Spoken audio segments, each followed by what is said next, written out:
చిన్న రాష్ట్రాలతోటి అభివృద్ధి జరుగుతుందని చెప్పి భారత రాజ్యాంగ నిర్మాత డాక్టర్ బాబాసాహెబ్ అంబేద్కర్ గారు ఆ రోజే భారత రాజ్యాంగంలో ఆర్టికల్ 3 అనే ఒక అంశాన్ని పెట్టారు.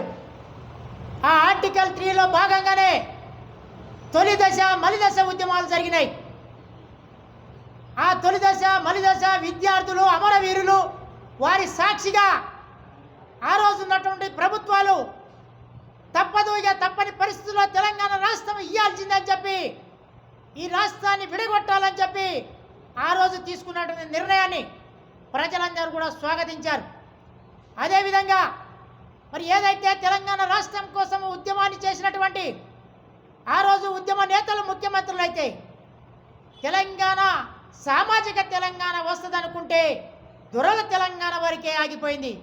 మళ్ళీ సామాజిక తెలంగాణ కోసం ఉద్యమం చేయాల్సిన అవసరం వచ్చింది అని చెప్పి తెలియపరుస్తాను. ఈరోజు ఉన్నటువంటి ప్రభుత్వం రేవంత్ రెడ్డి గారు ఒక అడుగు ముందుకేసి మేము ఏదైతే ఉద్యమంలో పాల్గొన్నారో ఆ పాల్గొన్నటువంటి వ్యక్తులని గౌరవిస్తాం, వారిని ఆర్థికంగా ముందుకు తీసుకుపోతామని ఒక సబ్ కమిటీని ఏర్పాటు చేసిరు. ఈ ప్రభుత్వానికి స్వాగతం పలుకుతామన్నాం, స్వాగతిస్తా ఉన్నాం. మేము మిర్యాలగూడలో దేశవ్యాప్తంగా రాష్ట్ర వ్యాప్తంగా మిర్యాలగూడ ఒక దిక్సూచిగా నిలబడది.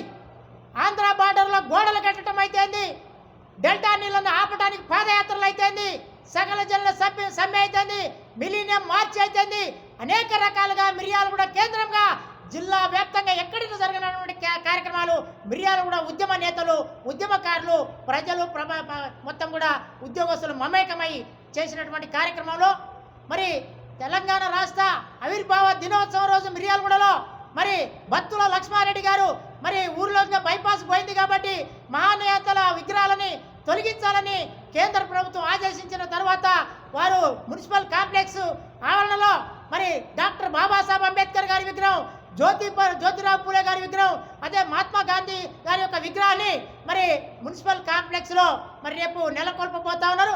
ఉదయం అందరం కూడా ప్రజలు ప్రజాస్వామికవాదులు అన్ని రాజకీయ పార్టీలు అందరూ కూడా రేపు అక్కడికి వచ్చి మహానేతలకు ఘనంగా నివాళులు అర్పించాల్సిందిగా విజ్ఞప్తి చేస్తా ఉన్నాం. అదేవిధంగా సాయంత్రం 4 గంటలకు ఇక్కడ తెలంగాణ ఉద్యమకారుల ఫోరము మరి ఒక నిర్ణయం తీసుకుంది.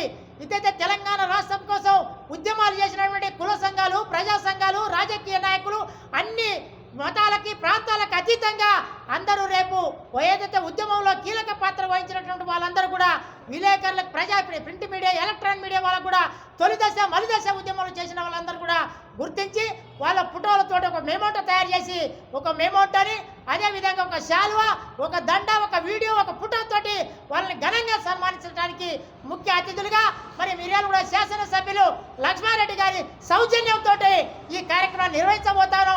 దీనికి చీఫ్ విప్గా మరి మన వేముల వీరేశ్ అన్న గారు, అదేవిధంగా ఎమ్మెల్సీ శంకర్ నాయక్ అన్న గారు, అదేవిధంగా మరి ఎమ్మెల్సీ మాజీ ఎమ్మెల్సీ మన రాముల నాయక్ అన్న గారు వీరందరూ కూడా వస్తా ఉన్నారు. వీరితో పాటు కూడా శ్రీకాంతాచారి గారి తల్లిదండ్రులు కూడా ఆహ్వానిస్తా ఉన్నాం.